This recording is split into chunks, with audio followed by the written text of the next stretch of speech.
Welcome back, everybody. We'll get started with the afternoon program. During the last panel, Kip Wainscott listed an assertive China as one of the defining axes of the geopolitics of AI.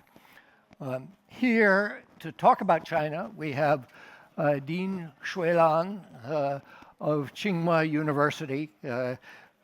Dean Shui leads the Schwarzman School at Tsinghua, which brings together students from across the world to study in Beijing and study at one of the world's most distinguished universities. And I also have the honor that he's a visiting fellow or non-resident fellow in the China program of the Brookings Institution. So I have the opportunity to count him as a colleague. Dean Shui, welcome to this conversation. Thank you, Ms. Kammer. Great to see you. Thank you.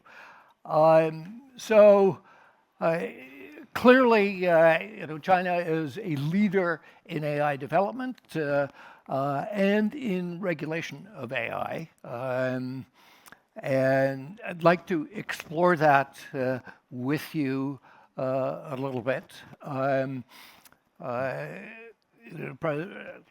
President Xi Jinping, the last Party Congress, focused on AI in important respects, and I gather the Politburo also did a report on AI. And China has had systems of regulation of AI by various ministries and arms for a while, and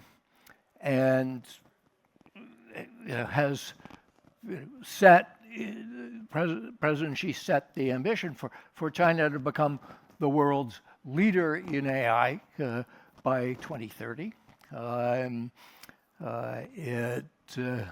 It may already be a world's leader. Today's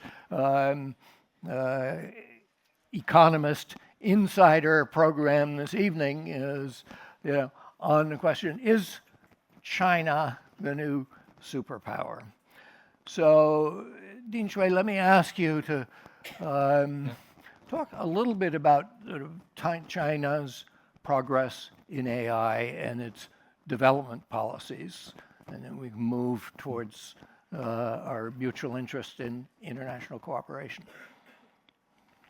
Yeah, I think first of all, thanks very much. I think for your nice introduction, and I think you mentioned about China's goal of on AI to be a leader in 2030, and indeed that was set in the 2017. Next generation of AI development, the AI plan.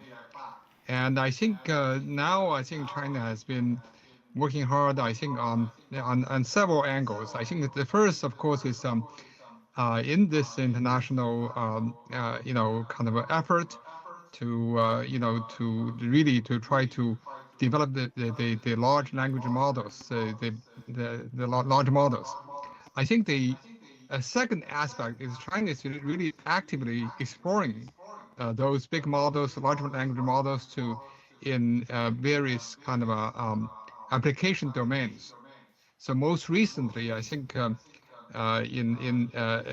this year, I think the State Council issued a major policy documents promoting the AI Plus application in various application domains. So that's the another effort. And the third, I think, is that China has also been very active in trying to develop a safe, a safety net to ensure the safe application of development and application of AI. So most recently, I think China updated its AI safety governance framework. So the version 2.0 that was released in September of this year, basically updating a lot of the regulations on that. So those are some of the major efforts that has been taken by China in trying to develop the AI models, try to apply that, and also try to have some guardrails on that. Yeah. And what is the legal force of the AI Safety 2.0 plan? How Yeah, will it I be think. carried out, and what are the obligations that Uh-huh. providers will have? Yeah, I think this is a general kind of a guideline for uh, various domains. I think it itself is not a law, but it's jointly developed by several government agencies and also including industrial associations. So this is a kind of overarching framework. And underlying that, I think there are various pieces that actually there are some in some areas there are laws, others there are government regulations and policies. So this is an umbrella document. Thanks. And you mentioned AI plus. Yeah. What is that? What is the plus? That is a policy document by the State Council trying to promote the application of AI in various domains. For example, in manufacturing, how that can be applied in the manufacturing industries, and also in service, how that AI can be applied in service industries, and also how it can improve daily life, for example, in medical service and so on, and how it can improve be applied in the government service. So I think there are several domains, and the last one is also I think the 7 areas totally, including one is on international cooperation. I do want to come back to the international cooperation. Hmm. One of the issues in international cooperation has been the networks that have been created to. I'm sorry, I have to switch screens here. The networks that have been developed internationally in the wake of the Bletchley Park Safety Summit, the development of AI safety institutes, of AI safety organizations. Um, to what extent is China participating with international partners in the AI safety effort? And can you talk a little bit about some of what you have been working on at Tsinghua through various channels in that Yeah. vein? Yeah, I think indeed, I think we have an AI International Governance Research Institute at Tsinghua. So we've been working with other institutions in China to try to participate in various international venues on AI safety related issues. I think first of all, I think China participated on this AI summit. In every summit, China has participated in different format. And also, as you may know, there's this kind of AI safety research institutions network, Mm-hmm. and that I think it had its first inaugural meeting, I think, November of 2024. And China actually Yep. wanted to participate in that network, but unfortunately, I think China was not given the opportunity to attend that in its institutional format. Individuals, I think myself and colleagues, we've attended that meeting, but not as a national institute.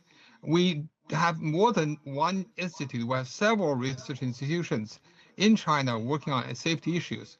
So we've created a national network of safety research institutions, SINASTA, to attend that international network.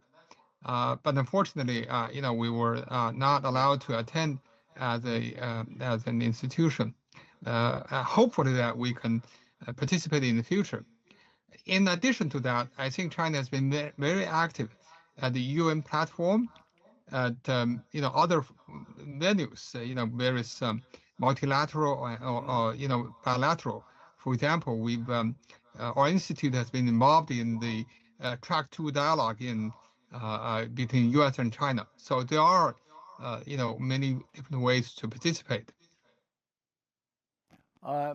And how can we expand on that? How can we have conversations? It seems to me that there are clearly areas that affect national security. For example, the bio risk in AI, where it may be difficult. Yeah. To have conversations between the U.S. and China, but other areas where it's in our mutual interest, and to avoid conflicts. How do you think that we could bridge that gap? And are there ways to work around governments that may be unwilling to talk? Yeah, I think Cameron, I think this is absolutely necessary. I fully agree. And first of all, I think the government should talk. I think U.S. and China had a talk in 2024 in Geneva, in I think some May, 2024. I think that kind of government to government talk, I think that's necessary. But at the same time, as you said, beyond the government, and there could be other venues, including multilateral or bilateral. The Track 2 dialogue is one possibility, but also multilateral also is important. As you can see, that there are three types of potential risks: malicious use, there are also the malfunction, and also systematic, risks.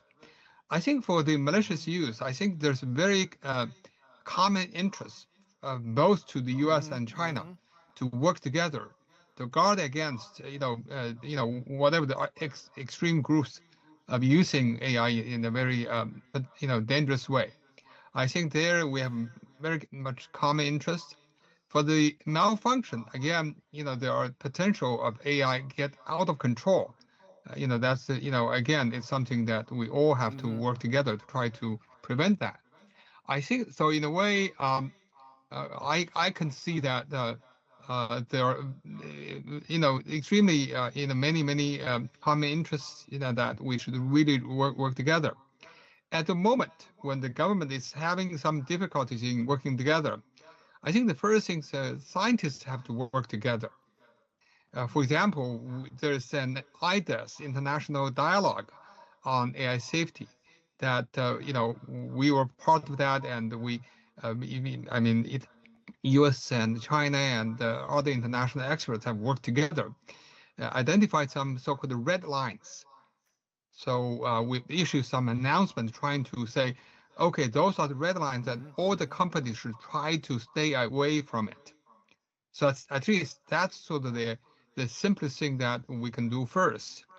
And then, of course, hopefully the network of AI research institutions can also work together, create some standards and testing methods, and so that to ensure that all the models are safe.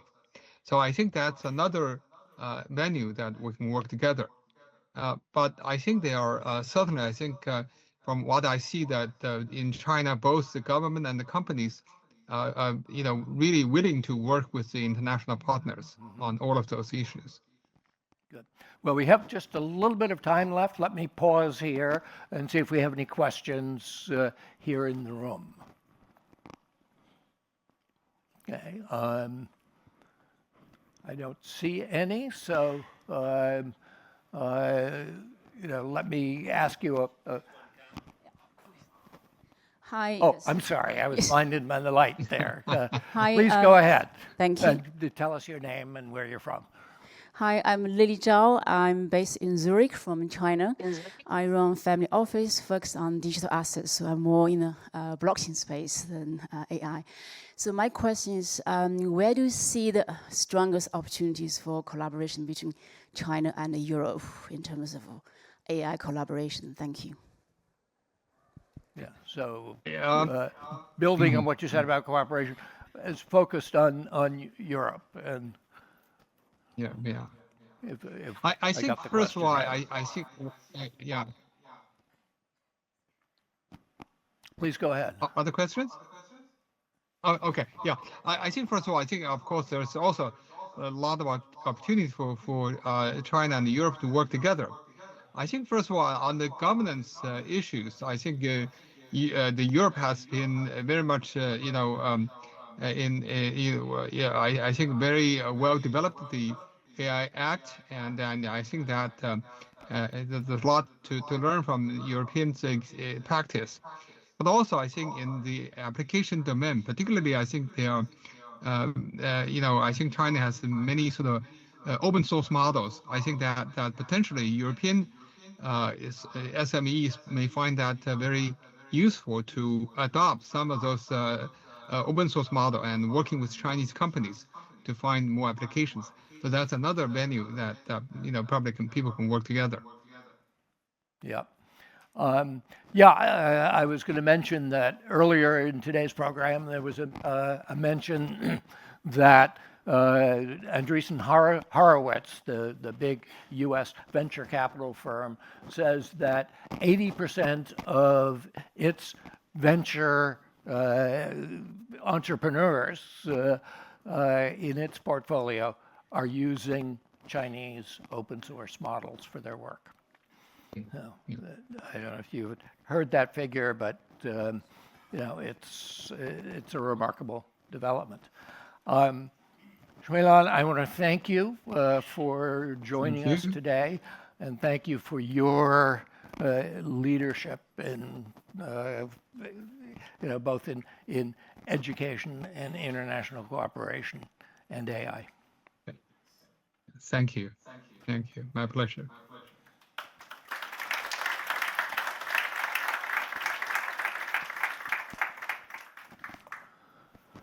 Okay, now you get me again. I'm going to introduce our next panel. And let me invite our panelists to come up to the stage. This panel will be on bridging the global divide and building AI for all. So please come on up.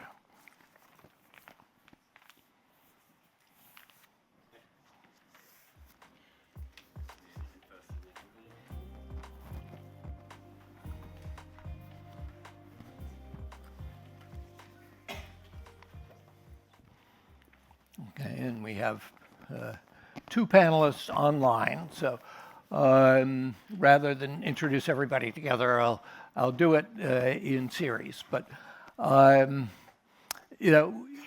we've been reminded today, and I think it's very clear if you look at the AI landscape that it's the largest economies that are the most advanced, both in development and in deployment, which of course raises fears of further winner-take-all structures coming out of technology. And so the fear that some countries will be left out in the world. And that, for many of those countries, it creates a dilemma. People do not want to miss out on the benefits of AI, but also want to avoid being exploited. So our panelists in this section of the program will explore how to deal with that. And how to address both sides of that equation, the missing out, the exploitation, the other impacts of AI around the world. So I'm going to ask each of you to talk a little bit about what you're doing in that vein. You know, what are the key paths, and I think some, you know, a few broad questions. You know, how international cooperation can help in this respect. You know, how to ensure that you know, AI can widen, I mean, can narrow rather than widen the gaps, and you know, how do you help countries to benefit from AI? What determines whether they can benefit? So I'm going to begin with Michel Kerf on my right. He is at the World Bank, where he is dealing with AI development. So, Michel, how are you approaching these issues? Thank you very much. Thank you very much, Cam. So as you say, I work at the bank on digital and AI, and I focus on the Latin America region and the European and Central Asia region. And so perhaps, Cam, as a first quick intervention, let me focus a little bit on the first part of what you said when you said that countries are at very different levels of maturity, basically, when it comes to AI. So maybe I will limit myself at first, and then I can talk later on how to bridge the gap. But in putting a few figures basically on the table in terms of that gap, because it is really a huge gap. At the World Bank, we use a framework which we call the 4C and the R to basically illustrate what's needed for countries to be able to truly benefit from AI. And so the 4Cs are connectivity, compute, context, and competency. And the R is therefore the responsible use of AI. And we believe that without basically all of these elements in place, countries will not be able to really benefit from AI. And we see that the developing world is indeed lagging far behind the US for sure, the rest of the rich world, and also China. And so on any one of these 5 dimensions, you see a big gap. In terms of connectivity, for example, while mobile internet coverage is now widespread, especially across Latin America and Europe and Central Asia, where I work, even though the quality of the coverage does vary a lot, we see that a large fraction of the population is actually not connecting. About a third of the population, even though they live, broadly speaking, in areas that are covered by broadband connectivity, do not access the internet in LAC and in ECA, in Europe and Central Asia. And that figure increases to about 50% in sub-Saharan Africa. And one of the big issues there is affordability. And we can talk more about this. The cost of basic smartphones basically exceeds what people can pay in those parts of the world. The second C is for compute. And so you all know very well that computing power is very unequally distributed in the world. It's highly concentrated in the US. If you measure it by GPU cluster capacity, depending on your source, the US has about 3/4 basically of global capacity in compute. China is second, and the rest of the rich world is third. And that leaves basically no compute capacity at the moment for the rest of the world. I think it's 1 to 3% basically outside of the US, Western Europe, the rich countries of East Asia, and China.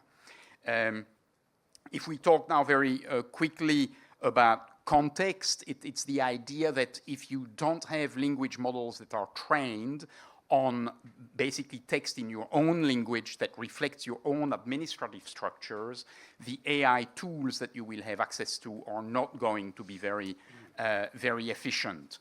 And so there again, more than 90% of the training tokens are basically in English. So it tells something about the gap between the models that are based on training tokens in English and those that cater to people from different parts of the world. And so finally, competency. Without digital competency, clearly access to AI remains theoretical.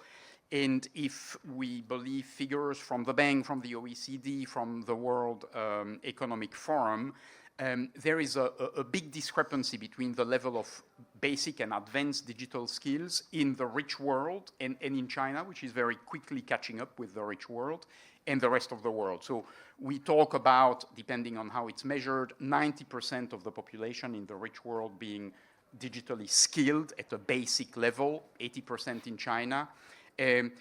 Basically 50% of the population having some type of advanced digital skills in the rich world, China 20 to 30%. And then for the rest of the world, it dramatically drops. And we talk about 20, 30% maybe of digital skills at a basic level, and something like 10% or even less at an advanced level.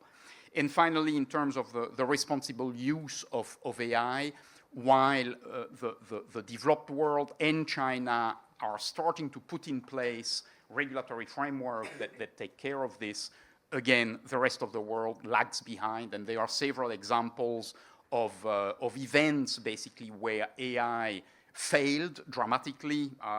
There is a well-known one about a legal chatbot in Uganda that failed. Another attempt at regulating traffic in Kenya that failed for technical reason.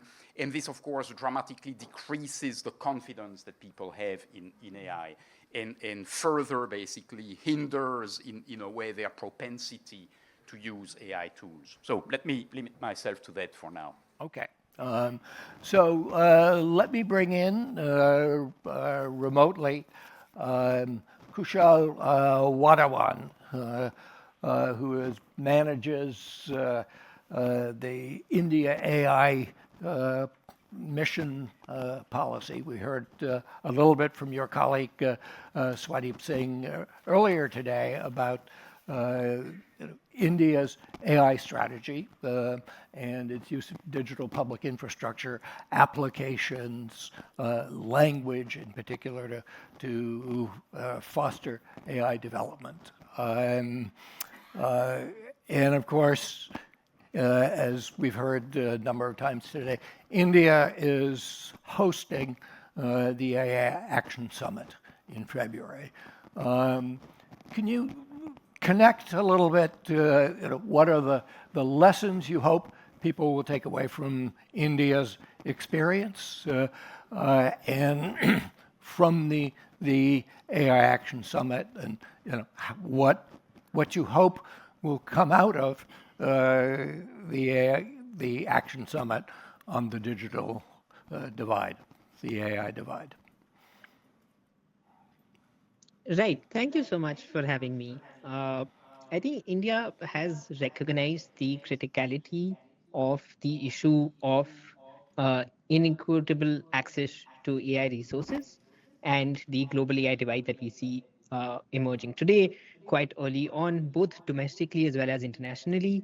Many people know this already, but the Global Partnership on AI, which is, I think, still one of the only dedicated bodies looking at artificial intelligence solely as its focus area, recognized the growing AI divide between and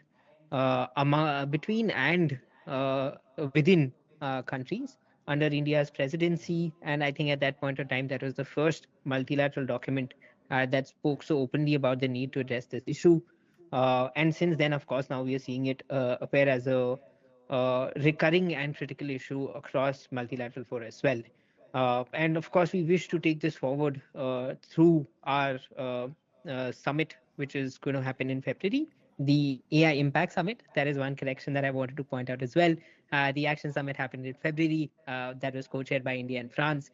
The summit that we are hosting in February 2026 is the AI Impact Summit. And it's focused on impact because we want to essentially move from action to impact and ensure that we are able to harness the potential of AI for good and for all. And the only way that that can happen is when countries are able to participate meaningfully in the AI innovation ecosystem. And for that, they do need access to AI resources. Uh, I think just how the global discourse on connectivity has evolved from just ensuring connectivity to meaningful connectivity. I think the same way we need to look at artificial intelligence as well. It's about how countries don't just remain consumers of AI, but to be able to meaningfully participate in the AI ecosystem, they need to also be producers of AI. And that again brings us to access to resources such as compute, data sets, models, and of course, talent. Very quickly, a little bit about what India has done, and I can go in more detail a little later. On compute, to begin with, right, which is one of the 7 pillars of the mission, and I believe this has already been discussed broadly before. Uh, we went from a place where India had about 500 GPUs before the India emissions inception. This is government operated GPUs, and we're talking about the most advanced GPUs, about H100s and above. We had about 450 GPUs in January 2023.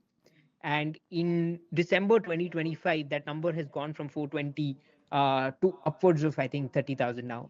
And that has all been done through a combination of demand aggregation, ensuring that we are able to ensure demand and price transparency. And through that and through strategic public investment, we've been able to ensure that we are able to amass a mass amount of advanced computing infrastructure and make it accessible to the end users, even without accounting for the 40% end subsidy that government of India is providing under this scheme. Just through demand aggregation and price transparency, we've been able to make a significant impact in terms of how affordable compute is today to startups and researchers in India. And that is one model. We've seen another model in Kigali that has emerged as well. And likewise, there are other models around the world. And what we're trying to do with the Impact Summit, under particularly the Democratizing AI Resources Working Group, which is one of the 7 working groups of the summit, is to bring forth these models and eventually, hopefully, by the time Feb comes, move to consensus towards doing something tangible, some practical mechanisms on democratizing AI resources. I'm aware that I'm almost at time now, so I would love to get into more details in the following sections. Thank you. So let me turn now to Alison Gilwald from South Africa. Alison is a founder and executive director of ICT Research Africa. She is also one of the experts of the Global Partnership on AI that Kushal mentioned. Alison, you were part of the G20 summit that was held not long ago in South Africa, unfortunately without U.S. participation. But many of the themes that we've talked about, and certainly issues of the global divide, were part of the agenda, part of South Africa's agenda. Tell us a little bit about that, and how you see the India Impact Summit may carry that forward. Thank you so much. I'll tackle the first part. I'm not sure. Shall I get to the second maybe in the next round? Because there's a lot there. Well, maybe there's some lessons. So thank you, very much, Cam. I do want to say that I'm speaking as one of South Africa's knowledge partners on the, in fact, the only African knowledge partner across all those segments, on the Digital Economy Working Group, which had a priority around AI, and in the AI Task Force, which was the Special Presidential Task Force on AI, Data Governance, Innovation for Sustainability. And the subject that you're speaking about was really at the heart of the AI Task Force original concept note and the original declaration, which of course we didn't get and only got the chair's statement, which is a very watered down version of our intent. So let me just say that some of the comments, I'll tell you what was in the original documents and why they were there, but then some of the comments around interpreting what happened is, of course, my own and not the South African government's. But I think maybe to just speak about, the way we phrase this issue of divide and the kind of questions that are asked and the way they are asked really often, they often reflect our lack of, wanting to deal with some of the political issues that underlie this. So if we speak about the divide and we can speak about, how far ahead these countries are and how far behind those, and we've got to find ways to kind of pull those up. We don't have to really look at the issues of inequality that have caused this, and the power in asymmetrical power relations and the vested interests that are creating this increasing concentration that you've spoken about and identified. And so if we break it down to those sorts of things that we speak about, correctly, as the bank has spoken about, connectivity, compute, capability, context, regulatory and governance environments, and we can sort of say, okay, well, you're here and you've got to get here. We very often do not, really address the underlying issues of those gaps. And so the South African Digital Economy Working Group in particular, but this carried through into the AI task force, actually had data as a public good as its central theme. So it was looking at the priority of digital inequality and really importantly shifting there multilateral and ITU, which was a knowledge partner together with us to produce a document that really unpacked these demand side constraints. So we're not talking about connectivity, as you pointed out primarily, we're actually talking about the demand side constraints. And we know from the modeling, some of which we've done with the World Bank on the micro enterprise side, is really a result of education. These are human development challenges. People can't afford the services, sometimes because the services are very highly priced, but very often it's because of the price in relation to being unemployed, minimally employed in the survival economy, etc. So it's really about addressing these fundamental human divides. If we talk about compute, if we talk about capabilities, all of these are reflections of structural inequalities that AI is simply amplifying and at least mirroring in most cases, and sometimes amplifying. And of course there is enormous potential, and many of the people I think are going to speak about those in relation to applications for agriculture and the potential for DPI. But even again in the DPI context, in the AI context, the thematics of the Digital Economy Working Group was saying until you actually address some of the digital inequality, which by the way, we don't even have the data on. So one of the outputs of the G20 was funding of data collection of basic public statistics. All we know is that we're way off the SDGs, but we don't actually know what those numbers are. And the work being done, the work that's been done by the emerging economies within the G20 has really successfully unpacked that last year with the meaningful connectivity work that was done with the ITU, which extended the concept of from connectivity to meaningful connectivity, and in the work that we've done with the ITU on extending that to digital inclusion and looking at digital inequality. And then if we go to the responsible and ethical AI framework again, that deals with if you use what the South African documents try to do is to extend that concept of responsible and ethical AI, which includes, of course, some human rights references, but often those are not surfaced enough. But actually, if you just use that framework, that is not a framework that will allow you to redress the inequalities and stuff. It will, at best keep a kind of compliance framework for the status quo. It doesn't deal with the uneven impacts that we see from biased data sets, or we see within in AI systems. And it certainly is unable to deal with the uneven distribution of opportunities for AI that really require active regulation in order to enable access to data, access to compute, et cetera, for innovation. So the important thing that I think was offered in the AI task force was really looking holistically and systemically at digital inequality and inequality impacts on AI. And in that sense, it extended some of the work done previously, which was looking at data and data governance. Although it did extend that work significantly, it looked at the whole life cycle of AI, from exploitative, extractive mineral your mineral extraction, through to exploitative data extraction and the labeling that goes on there, through to the unsustainable power demands that are going to be placed on, resource-constrained countries, with now everybody needing their own data center, and these kinds of, green challenges.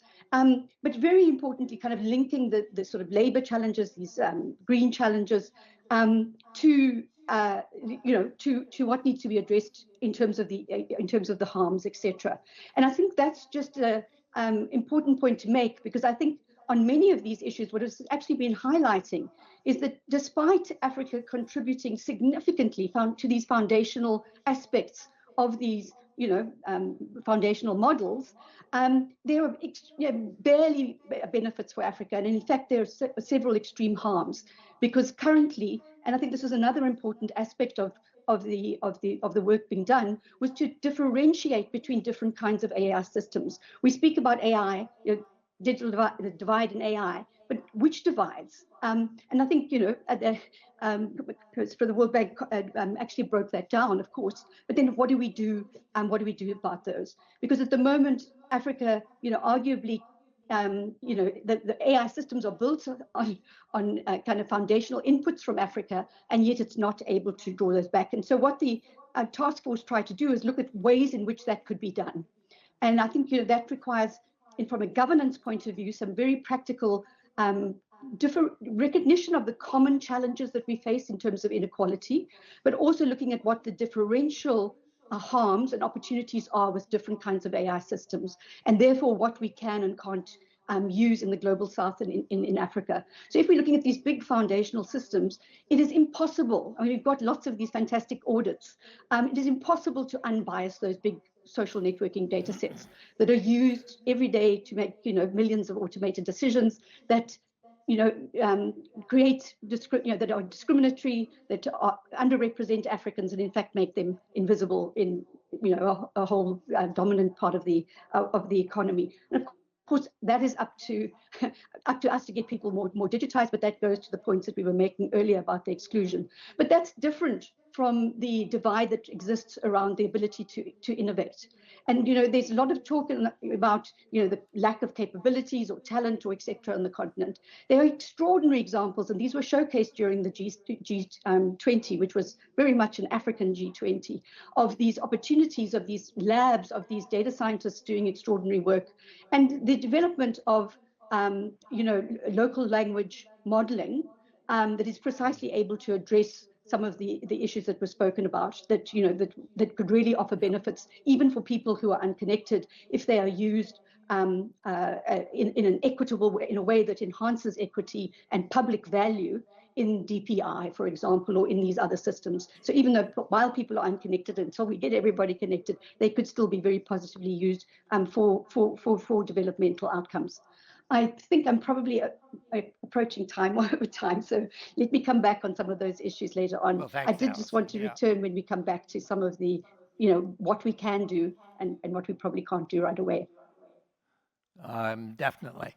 So, Jason Slater, you are at UNIDO, the United Nations Industrial Development Organization, coming at this, I think, from a little bit of a different angle, working to deploy AI in industry. Tell us about that. Tell us about concretely what you're dealing with on the ground. Yep.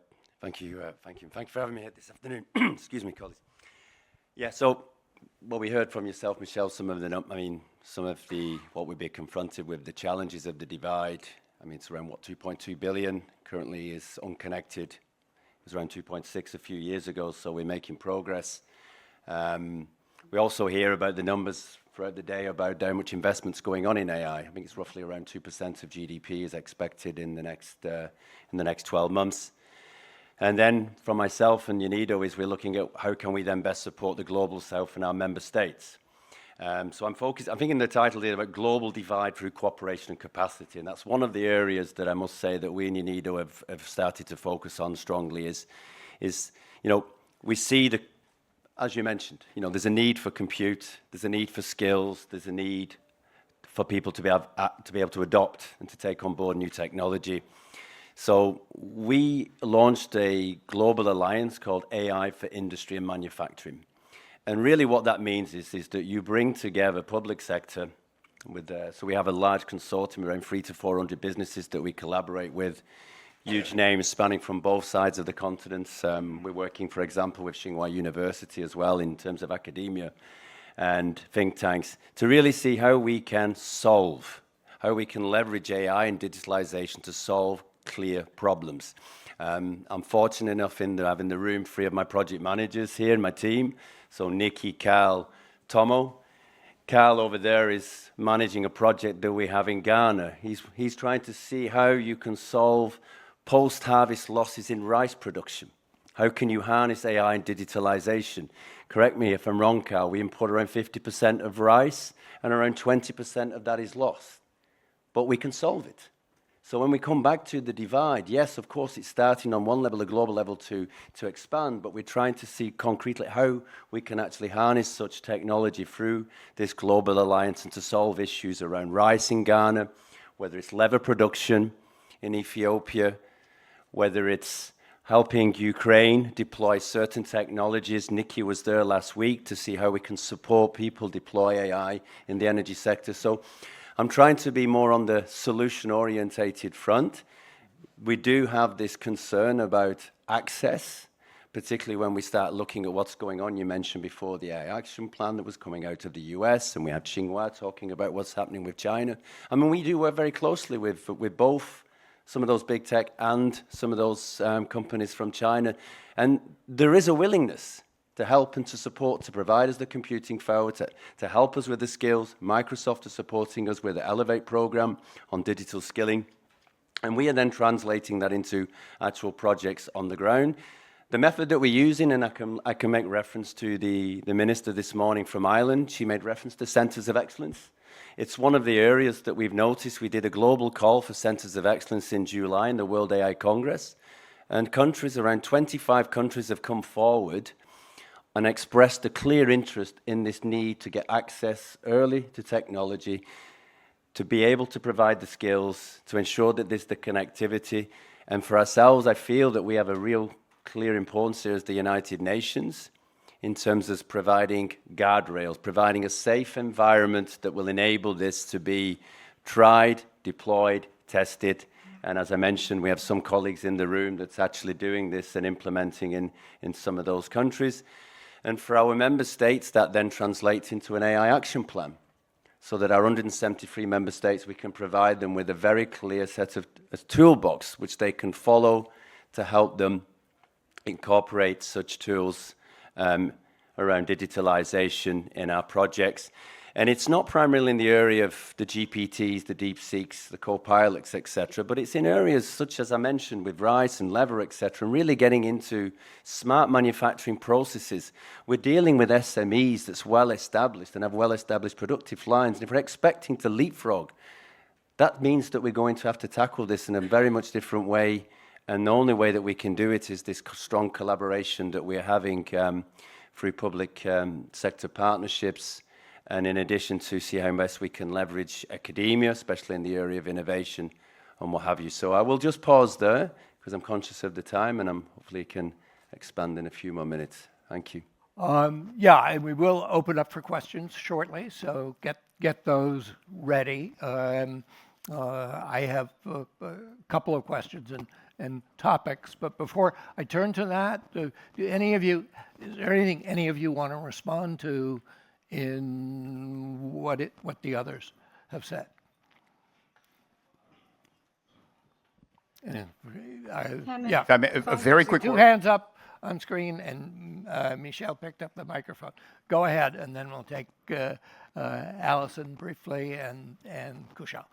Very good. Just very, very briefly, Cam, just to say that I couldn't agree more with what Alison said, of course. The types of inequalities that we've talked about reflect basically structural inequalities that pervade all activities, not just AI, clearly. And so to tackle the root of these things require policies in a number of areas which do not necessarily have anything to do with AI. This is very much the mission of the World Bank, of course, to try to eradicate extreme poverty. But I also very much agree with what Jason was saying. I think there are a number of hopeful signs, basically, of cooperation, trying to tackle any one of the 5 dimensions that we've been talking about, which do produce results. And so just to give one example, at the bank, we are working with Serbia in trying to basically develop a corpus of Serbian language data that can be used to train language models that will be useful for Serbia and that will hopefully increase the power of AI tools that Serbia can use and that users in Serbia can benefit from, and will also be useful models basically for countries with language structures and administrative structures similar to those of Serbia. So multiple examples of cooperation that do produce concrete results. Thanks. Okay, Alison.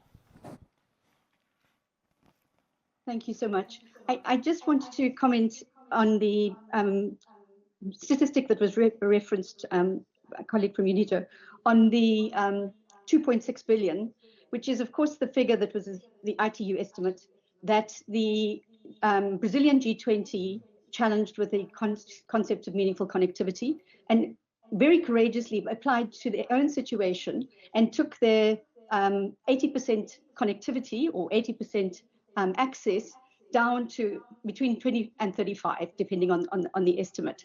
When we took that in for this G20 and we extended that with the Brazilian meaningful connectivity, the figure, and now we have it with the ITU project that we looked at together with them on the digital inclusion, that figure we estimated conservatively at 4 billion. And probably, closer to. So I'm just emphasizing the importance of getting this underlying data, because, how we understand the problem is really going to affect what the solutions are. And so one of those was also to look at, SMMEs and innovation, which was a knowledge track of the that the ITU was also leading. And it was important to take that micro enterprise data that we got with the World Bank of several African countries, demand-side data, to actually demonstrate that the needs of informal sector, or the ability of informal sector to innovate or to use AI or deploy AI or internet, never mind AI, are quite different from small and medium enterprises.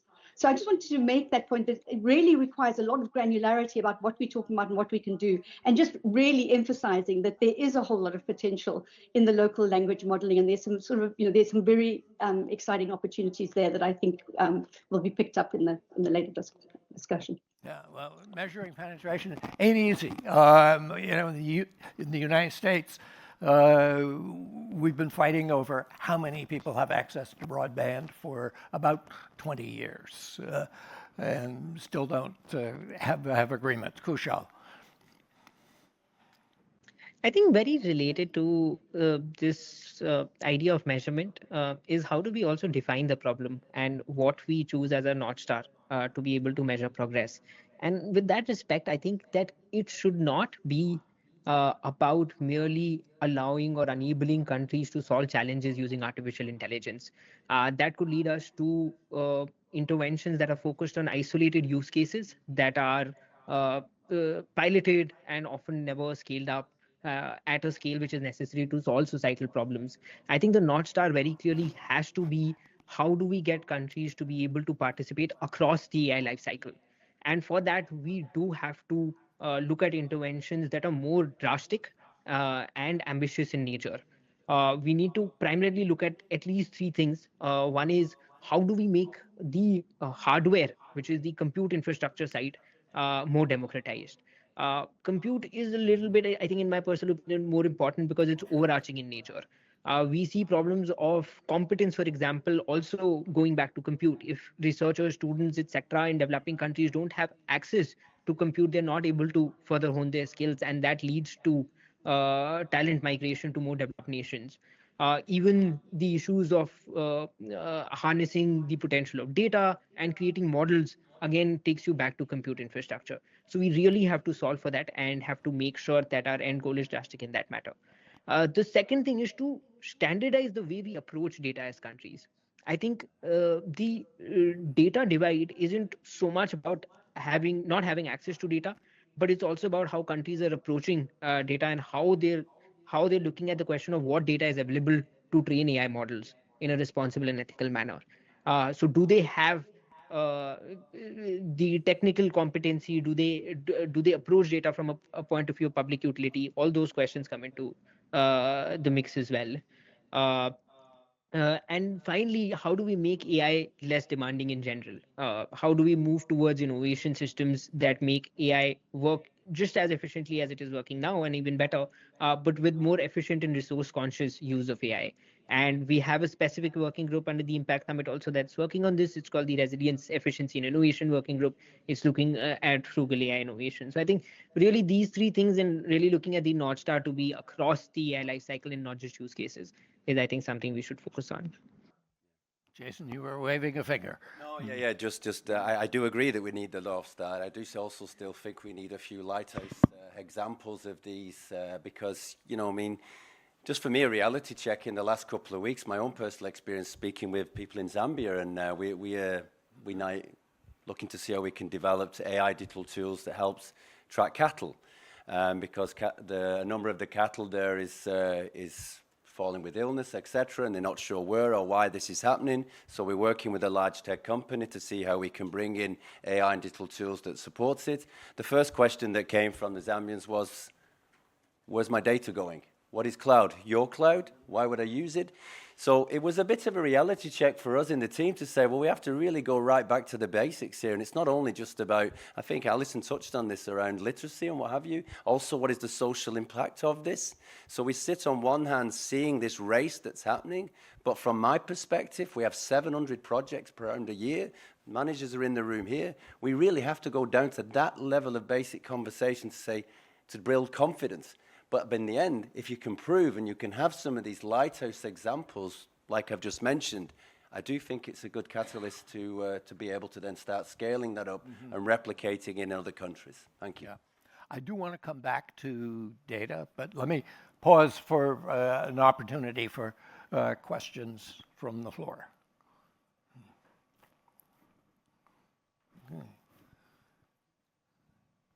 Seeing none, I'll move on to the important question of data.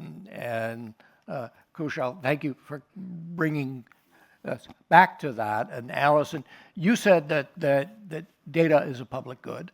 And, for me, AI and technology are really all about the data. I mean, I came to these issues through working on privacy and data protection. I recall actually at another forum, global conference here in Brussels, saying that data was a public good, and somebody nearly took my head off on that.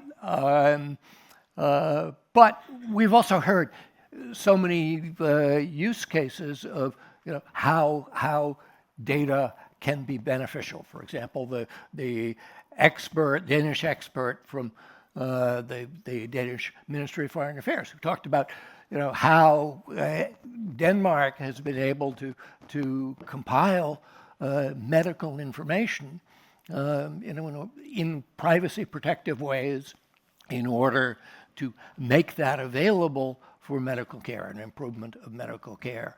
So, how, Alton, you talked about extractive data collection. That's clearly something different, but I want to understand about that. And how do we provide the sort of data access that Kushal talked about? How do we provide the beneficial access?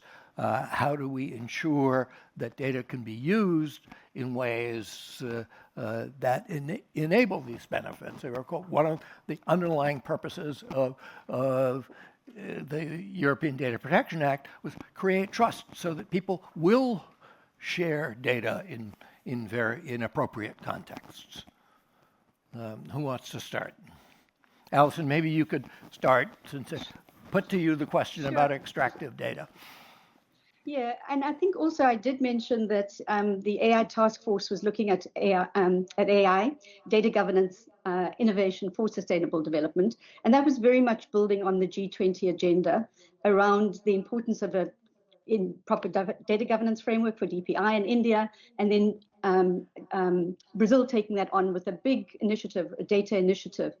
And so I think this work has been going on a long time, and I must point out that the central concept of data as a public good was not actually accepted in the ministerial statement for probably all the reasons that you've suggested, Cam, or that you didn't get the answers to. But this is a very straightforward, classical understanding of non-rival risks, certainly.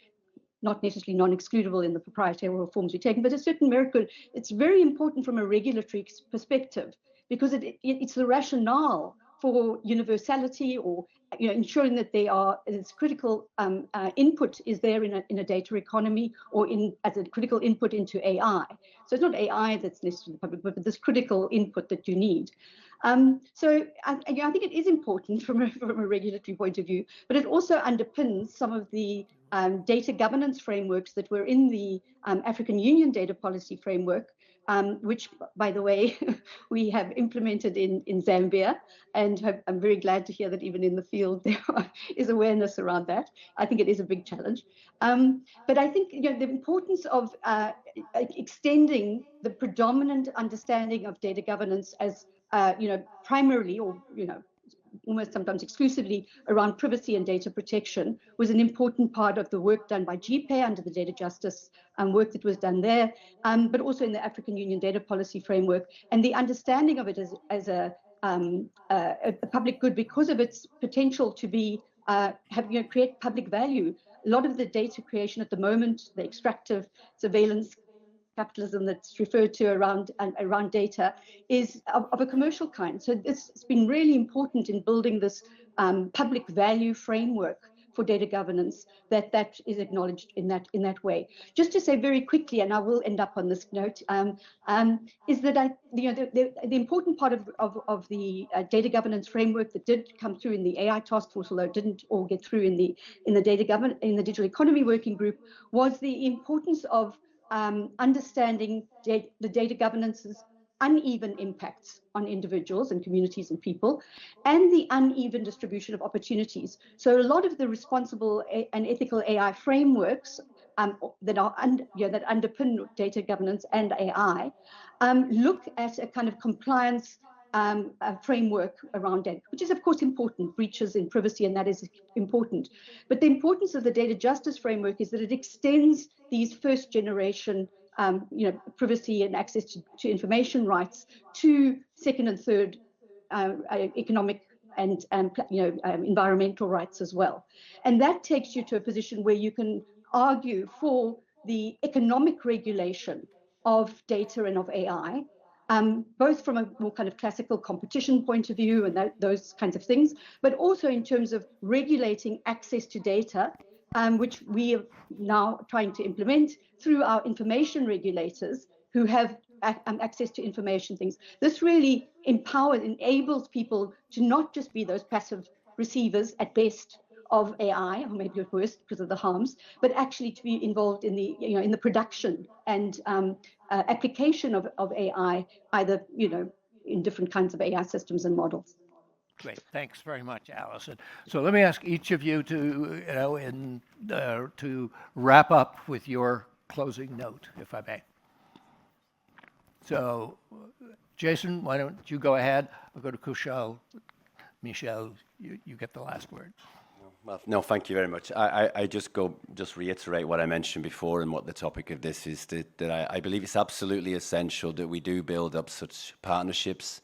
I do think that what we are trying to achieve through our Center of Excellence approach, which is in close collaboration with businesses, with academia and the governments, to get access to the technology, to get access to the skills and the connectivity is essential. And I will just leave with a very simple quote from my Director General that AI should not be a divider, but should be a driver of industrial transformation.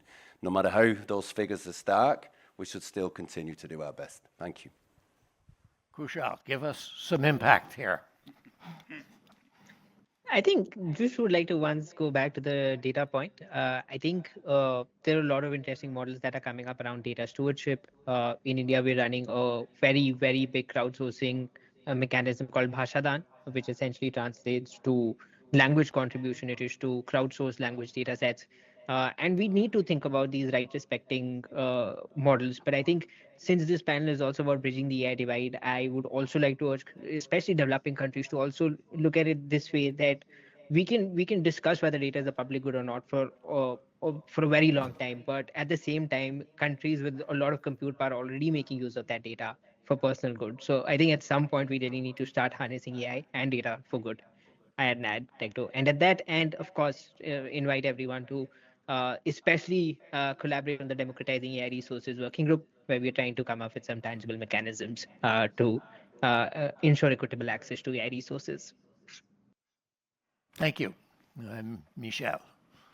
Thank you, Cam. Well, I will just end echoing, I think, a lot of what has been done and what Jason just said as well. I think there is a lot of work to be done for sure to try to close the gap that exists. But at the same time, I think there are, I think, hopeful sign that some interventions can be very, very impactful. And so at the World Bank, it's really our mission to try to help client countries, so basically the developing world, basically take advantage of these opportunities. And so we see on connectivity cooperation to try to build what people refer to as the middle corridor as something that could actually really transform the East European region and beyond. We see on compute countries that come together to share basically compute resources, with the Kazakhstan, Uzbekistan that have made a lot of progress individually looking at potential partnerships in that respect. We see a great potential for language community. I'm thinking Francophonia, Lusophonia. I'm thinking the Arab League to actually come together and try to accelerate basically the bringing together of language-specific data in order to accelerate the development of AI tools that will be better adapted to the reality of those countries. I think there is a lot of potential there. At the World Bank, we've been working with Coursera, which basically puts licenses to online training at the disposal of civil servants in developing countries. We've done this in Latin America with 5,000 of those licenses, and we are going to go global with them. I think that types of initiative holds a huge, actually, potential for closing the digital skill gap. And we see the great impact that something like the EU AI Act has had on countries in the region, basically, starting with accession countries, which basically are working hard to try to adapt their legislation to that, and thereby making quicker progress than would otherwise have been the case on the regulatory framework. So I think a lot of work to be done, very big gaps for structural reasons, as Alison had said, but also big potential through well thought through collaboration between public actors and between public and private actors. Yeah. Thank you, Michel, Jason, Kushal, Alison. Thank you all. We'll move on to the next speaker. Thank you. Thank you very much. Thank you.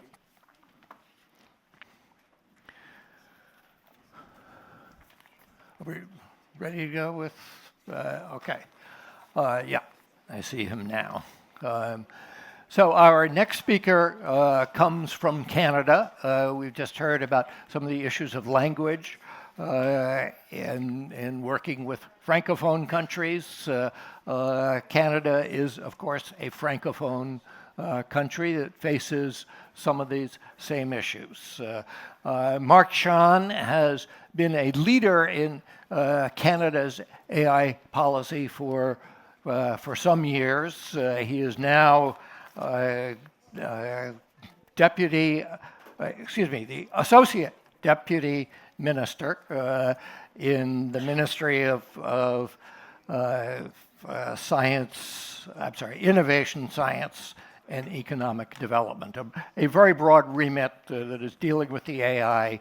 And Canada is, of course, now leading the G7. Mark is very much a part of the leadership of that. So, Mark, let me ask you to tell us about what you foresee for AI at the G7 in the coming months.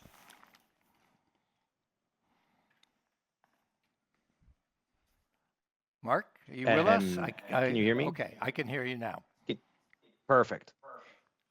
Well, thanks so much for the kind invitation, and really great to be back together with a number of the thought leaders that we've had the chance to engage with over the last while. I'm freshly back from Montreal, where Canada was just able to conclude the G7 Digital Ministerial. The Industry, Digital, and Technology Ministerial Ministers came together in Montreal earlier this week to have the last kind of effort of Canada's G7 presidency before we turn it over to France.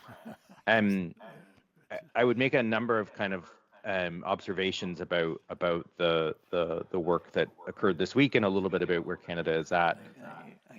First,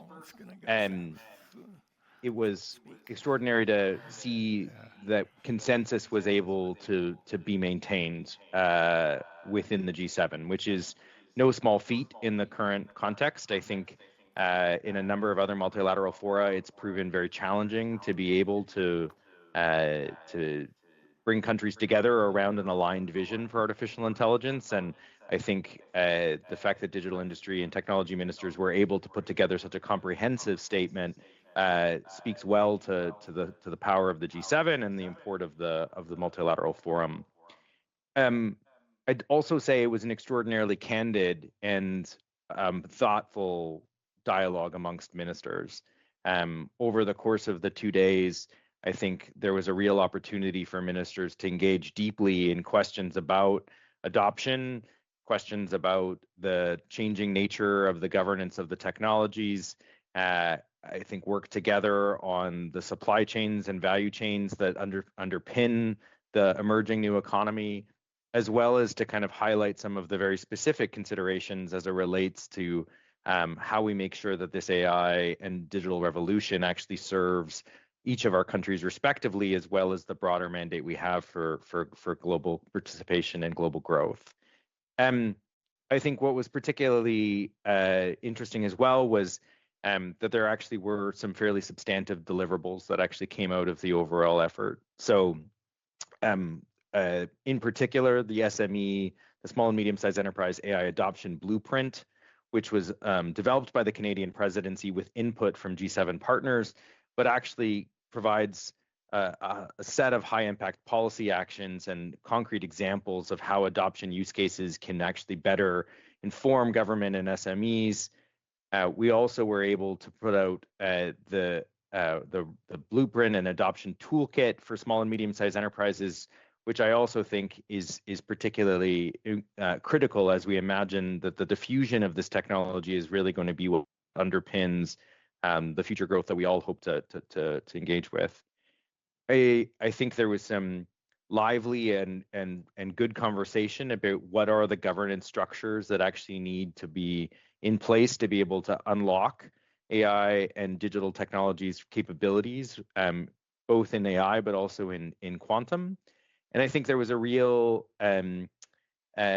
consideration that trust and responsibility are important, notwithstanding the fact that there is a clear divergence amongst respective G7 countries about how it is that they want to live out that foundation of trust and responsibility. I think there was also a number of really great bilateral and side kind of considerations. Canada was able to sign a new digital alliance with the German government, I think pointing to the notion that we need to both work at this in multilateral fora, but that we also need to figure out how we can be complementary to each other in our own growth of infrastructure, in adoption, and in fueling our respective ecosystems. Canada was also able to have the first meeting of the Council of our digital partnership with the European Union, where again, we were able to put meat on the bones in fairly concrete ways about the ways in which we can work together, including in spaces like standards and regulatory cooperation to ensure alignment between our respective regimes. So I think Canada's presidency hands over to France at a pivotal moment. I think our overall G7 was in many ways successful, as I noted, in maintaining consensus, but also in really putting a spotlight on how we will diffuse this technology, how we will ensure that it actually tackles the use cases that are most prevalent. How can we actually better pool data, best practices, and infrastructure to be able to maximize opportunity?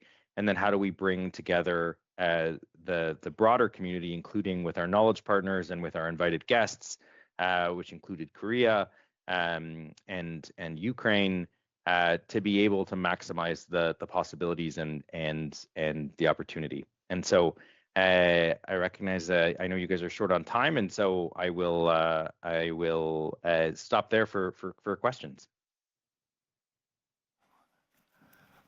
Great, Mark. I didn't think you were going to take questions. Do we have any happy questions to if in the room? Over here on my right.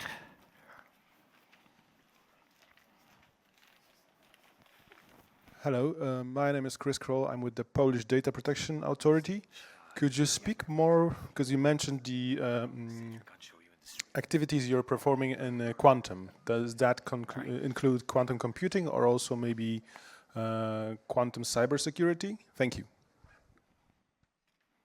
So that was another core deliverable that was able to be achieved in the course of our G7 presidency. And so we were able to come together as a G7 with an initiative to fuel quantum research, particularly collaborative research. It's allowed for a bunch of collaborative mechanisms. Canada has agreed to further work on the quantum space with both our UK and our German counterparts in terms of joint calls and work together on bringing our research communities together. I think the quantum discussion in Canada is very much rooted in our defense industrial strategy. It is the true dual use technology. And so certainly our efforts in Canada are fueling both the cyber capabilities, the infrastructure, and the sensing, and then the broader value chain. So we have a question for you from Andy Wyckoff. Hi, Mark. I'm wearing my Brookings Institution hat today, but I know you from my work at the OECD. I wanted to ask you what was discussed in Montreal about the Hiroshima AI process, and what does it look like its future will be? Thanks. Yeah, I think there was a number of acknowledgements of the important foundation that was laid in the Hiroshima AI process. I think a number of countries spoke to the fact that they were embedding the HYPE process into their own codes of conduct. Obviously, the work at the OECD continues to allow for effective consideration of reporting mechanisms against the Hiroshima AI process. Obviously, Canada, for various reasons, chose to focus the majority of its AI efforts in the space of adoption, as well as in some of the space around considerations around the broader ecosystem build out. But I think there was a recognition that further governance work can continue, and I would expect to see that the French will continue to build on the HYPE process, as well as data free flow with trust. I think those two things can work very, very well together as potential foundation layer for both potential standards work or potential mechanisms for interoperability. Any other questions in the room? Okay, I don't see any. Let me pose you one question, Mark, and then we'll let you go a little bit early. We've just had a panel discussion on the Global South, the global digital divide. It's something that that has been part of G7 outcome statements over the years. What do you foresee this year? Yeah, Canada particularly had an AI just for to all. give it a little bit. Go ahead. No, I don't need to elaborate. Sorry. Canada also committed to a strong AI for all pillar. It came in the most concretely in the development track. I think we continue to believe that the global majority needs access to a full and engaged dialogue. Capacity building is obviously critical in terms of ensuring that there's a robust mechanism to actually engage with both technology as a tool, but also technology in its policy setting. And so I think through collaborations with organizations like the International Development Research Center out of Canada, I think we are looking to actively partner to ensure that that capacity build out is real, and that we can then engage in the broader fora as equals. And so I think there's still work to be done, including at the connectivity layer, which I know the ITU is working on, but then more generally in terms of the capacity building and policy work. As noted, it came out of the development track on our side, but with a strong linkage, just like there was a strong linkage to the energy track, given the compute requirements, and then also in the interior track, where we had some very important commitments on the use of artificial intelligence and things like emergency management, where I think the Kananaskis Wildfire Charter is an important indication of how technology can actually come to bear meaningfully for citizens in particular situations like preventing emergencies. Okay, last chance for questions. Okay, gone. Mark, I want to thank you very much for taking the time to join us today. We had to rejigger some of the schedule at the last minute to do this. We're very grateful. And apologies for that. But you have my full commitment to staying in touch, and hopefully next time it's a little easier on the logistics side. Thanks so much. Cheers.